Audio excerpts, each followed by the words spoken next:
महाराष्ट्र के नासिक में चल रहे कुंभ में अखिल भारतीय अखाड़ा परिषद के पूर्व अध्यक्ष महंत ज्ञानदास पर लगा है गंभीर आरोप। महिलाओं के अखाड़े को लेकर चर्चा में रही साध्वी त्रिकाल भवंता ने आरोप लगाया है कि महंत ज्ञानदास ने उन्हें जबरन छूने की कोशिश की। ज्ञानदास ने आरोपों को साजिश बताया है। तो ये विवाद पूरा सामने आया है। नासिक कुंभ के दौरान अखाड़ा परिषद के पूर्व अध्यक्ष पर यह गंभीर आरोप लगा है। साध्वी त्रिकाल भवंता ने आरोप लगाया है और साध्वी त्रिकाल भवंता जी इस वक्त हमारे साथ जुड़ गई है। सीधे उनसे बातचीत करते हैं। साध्वी जी, हालांकि महंत ज्ञानदास इस पूरी घटना को बता रहे हैं कि उनके खिलाफ साजिश है, आरोपों को पूरी तरह से उनका खंडन कर रहे हैं, तो क्या हुआ था नासिक कुंभ के? आपसे ये जानना चाहेंगे, नासिक कुंभ के झंडारोहण के दौरान क्या हुआ था?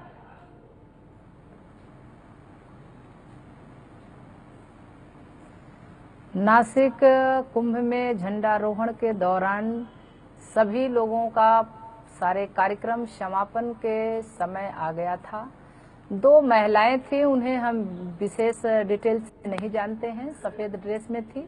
उन्होंने आग्रह किया कि हम सिर्फ इसलिए आए हुए हैं कि हम आपको शब्दों के माध्यम से मुख्यमंत्री का और आए हुए यहाँ पर सभी साधु संतों का, प्रतिनिधियों का स्वागत करेंगे कुछ पंक्तियों से। उन्होंने ज्यों ही शुरू किया अपनी पंक्ति, वैसे ही 1 मिनट के बाद सभी लोग उठ करके खड़े हुए।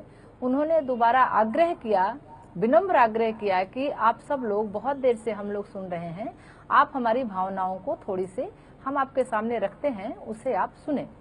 फिर भी इन लोगों ने नहीं माने, तो मुझे वहां पर बैठे मुझे ऐसा लगा कि ये एक तरह से महिलाओं के भावनाओं के साथ खिलवाड़ किया जा रहा है।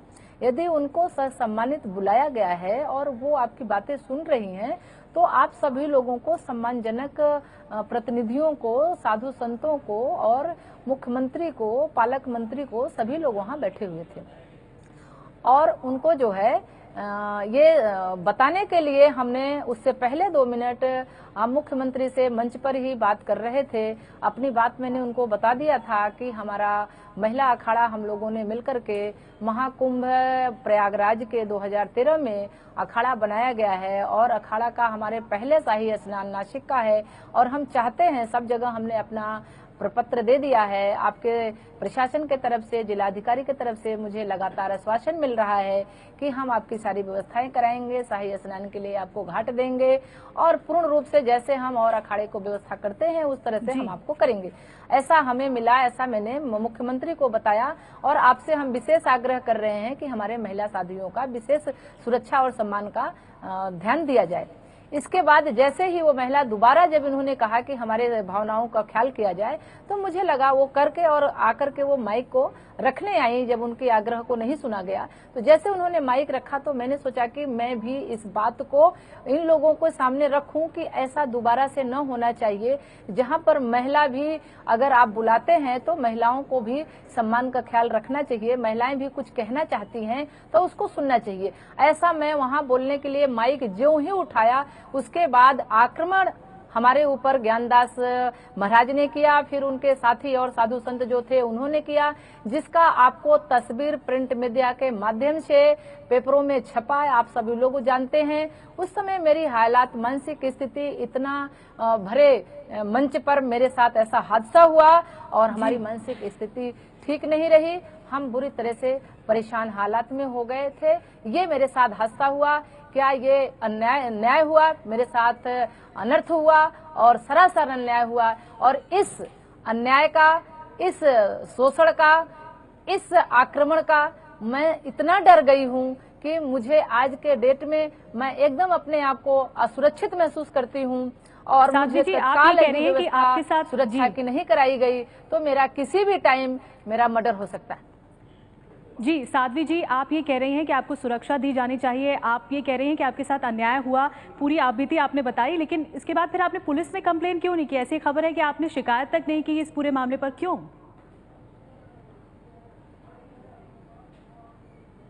जी, मेरी मानसिक स्थिति ठीक नहीं थी, इसके कारण जब प्रिंट मीडिया में और चैनल पूरा सामने था जिस समय मेरे साथ ये हादसा हुआ, इसके बावजूद भी मुख्यमंत्री मेरे पास खड़े हुए थे। मैं इतना उम्मीद जरूर कर सकती थी कि यदि राष्ट्र के, महाराष्ट्र के मुख्यमंत्री के सामने अगर इस तरह का हादसा हुआ तो मुझे लिखित में देने की आवश्यकता भी नहीं हमने समझा, और मेरी मानसिक स्थिति इतनी खराब थी कि मैं ये सब लिख करके कहीं जा करके कुछ देने की स्थिति में नहीं थी।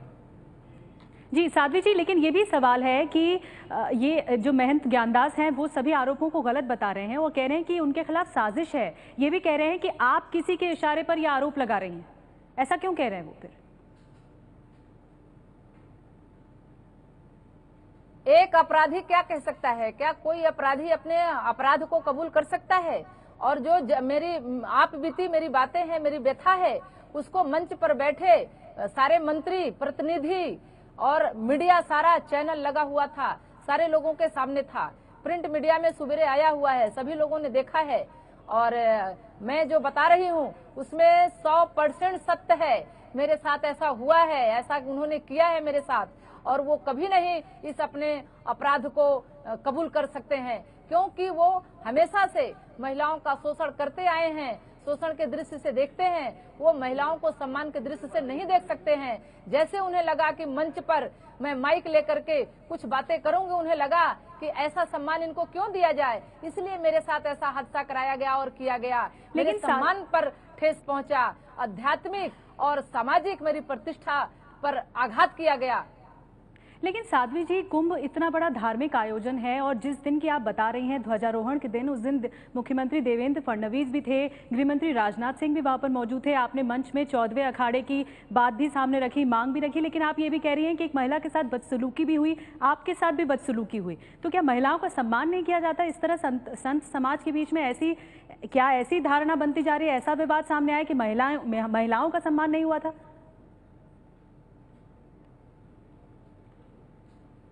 बिल्कुल, धर्म क्षेत्र में तो बिल्कुल महिलाओं का सम्मान कहने में और कथने में अंतर है।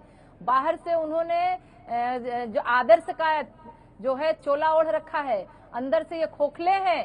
इनसे मेरा अपना विनम्र निवेदन है कि वो अपने साध्वियों को, महिलाओं को कुछ आरोप लगाने से पहले अपने गिरबान में झांक करके देखें, और वो अगर शिष्ट बन जाए तो भगवान उनका कल्याण करेगा। वो बिल्कुल अशिष्ट हो गए हैं और उनकी अशिष्टता जग जाहिर हो गई है। खुलेआम मंचों पर उन्होंने मेरे साथ इस तरह से आक्रमण किया। मुझ जैसे जीती जागती जागरूक साध्वी के साथ ऐसा अगर हादसा उन्होंने किया तो जो कम जानने वाली हैं, जो बेचारी सीधी सादी चली आती हैं, जो धर्म क्षेत्र में कुछ करना सीखना चाहती हैं, उनके साथ इन जैसे साधु और ये क्या करते होंगे, ये कल्पना करने की बात है। साध्वी जी, आप लगातार ये मांग कर रही हैं कि संतों से मांग कर रहे हैं कि 14वें अखाड़े को एक मान्यता दी जानी चाहिए, 14वें अखाड़े की मांग कर रही हैं और इस बात की वकालत भी करती हैं। इसी वजह से आपने मंच में मुद्दा भी उठाया था।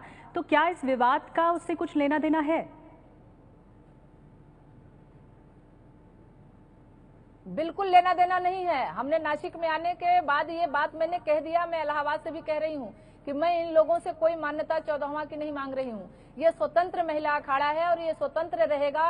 ये अखाड़ा कुछ भारतीय संस्कृति और प्रचार प्रसार और महिलाओं के बीच अपने कर्तव्य और अधिकार का बोध कराएगा, उनको सिखाएगा, उनको सम्मान दिलाएगा। न कि ये पहला महिला अखाड़ा है, न कि 14वां अखाड़े की हम मांग करते हैं, न हम इनसे 14वां अखाड़े की मान्यता मांगने की मांग करते हैं। हम इनसे कुछ भी नहीं मांगते हैं। हम स्वतंत्र रूप से हम प्रशासन से मांग कर रहे हैं कि हम प्रशासन हमारी महिला संतों की, महिला भक्तों की व्यवस्था कराए, न कि हम इनसे मांग कर रहे हैं। साध्वी जी, एक सवाल ये भी अहम है कि क्या महंत ज्ञानदास से आपका कोई पुराना विवाद भी है और कितने दिन से आप महंत ज्ञानदास जी को जानती हैं?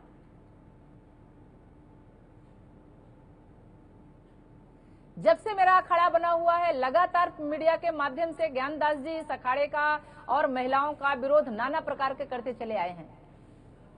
जी, और कोई पुराना विवाद भी जुड़ा हुआ है महंत ज्ञानदास जी से आपका? साध्वी जी, बस महिलाओं की जो इनका पुरुष वर्चस्व का भावनाएं हैं, दृष्टिकोण है, इस तरह की है। बाकी मेरा इनसे कोई लेना देना नहीं है।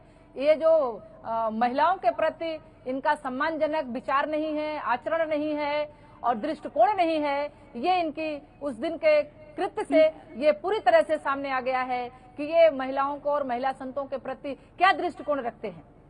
ठीक है, आपने दृष्टिकोण का मसला उठाया है। साध्वी जी, ये भी सवाल है कि आपने जब 14वें अखाड़े की मांग रखी और आप कह रही हैं कि आप लंबे समय से इस बात को दोहराती आ रही हैं कि ये मांग पूरी होनी चाहिए, मान्यता दिया जाना चाहिए महिला अखाड़े को भी, तो ऐसे में क्या आश्वासन दिया गया है अब तक? आपने ये बात कहाँ तक आगे पहुंचाई और अब आप आगे क्या चाहती हैं?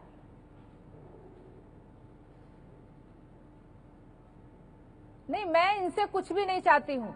हम स्वतंत्र रूप से, हम शासन से, प्रशासन से, समाज से, जिनके लिए हम कार्य करेंगे, यदि हम अच्छा कार्य करेंगे तो वो हमें जैसा चाहे वैसा मान्यता दें, सम्मान दें।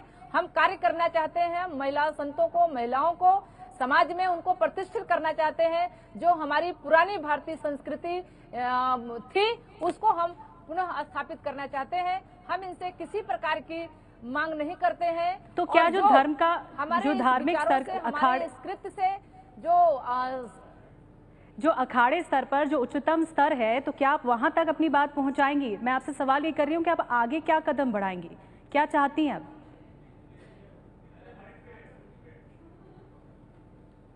मैं आगे चाहती हूँ कि मैं अगर यहाँ से मेरा ये न्याय नहीं हुआ जो मेरे साथ हुआ है, और जो मेरे अखाड़े का मांग है कि महिलाएं हमारी 12 से लेके 15,000 तक महिला संत और भक्त जुड़ी हुई हैं, जो चाहती हैं इस धर्म में और इस पावन पर्व पर अपने भगवान को स्नान कराएं और खुद स्नान करके पुण्य प्राप्त करें, शक्ति और भक्ति अपनी बढ़ाएं और साधना में लीन होएं।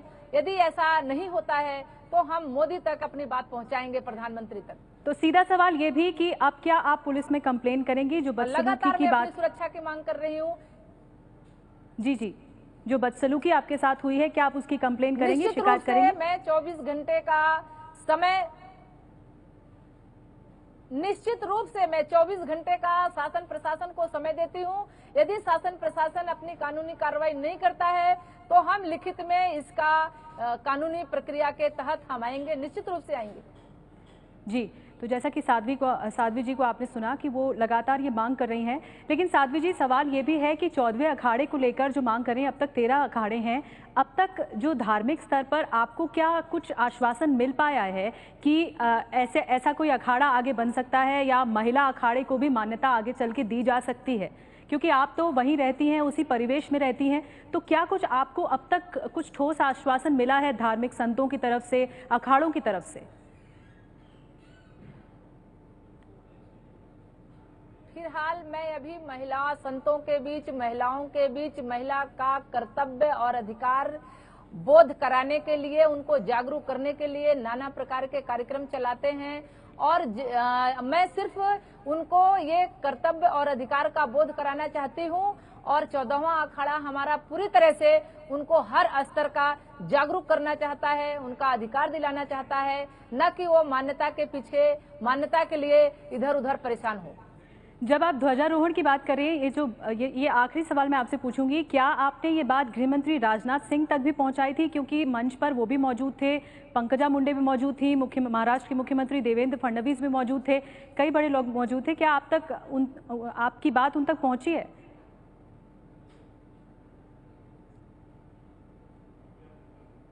जिस मंच पर मेरे साथ ऐसा हादसा हुआ है उस मंच पर राजनाथ सिंह नहीं थे, पंकजा मुंडे जी नहीं थी। ये दूसरे मंच की बात है जिस मंच पर मुख्यमंत्री थे और पालक मंत्री थे जी, और भी एक मंत्री थे और वहां के लोकल सारे प्रतिनिधि थे जी। मेरे जान का लगातार खतरा है, मैं असुरक्षित हूं और मुझे तत्काल सुरक्षा दी जाए, मेरा किसी भी टाइम मर्डर हो सकता है। बहुत बहुत धन्यवाद साध्वी त्रिकाल भवंता जी, हमसे बातचीत करने के लिए और इस पूरे मामले को सामने लाने के लिए कि आखिर पूरा विवाद क्या है, किस तरह आप मंच पर गई थी, उसके बाद आपने कहा एक महिला के साथ बदसलूकी हुई, फिर उसके बाद भी आगे भी बदसलूकी हुई। इस पूरे मामले पर बातचीत करने के लिए बहुत बहुत धन्यवाद।